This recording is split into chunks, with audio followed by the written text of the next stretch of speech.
My boyfriend said he wanted to make things right between us after our last explosive fight, so he booked a fancy hotel for the weekend as a surprise.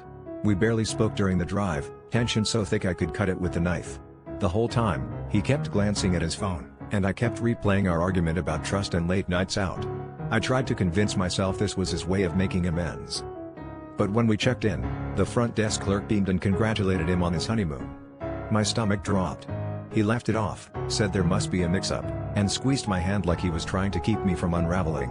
I wanted to believe it was a mistake, but the way his eyes darted made my skin crawl. I asked if he'd ever been here before, but he just brushed it off, saying he heard the hotel was nice. I spent the night wide awake, staring at the ceiling while he slept beside me like nothing was wrong.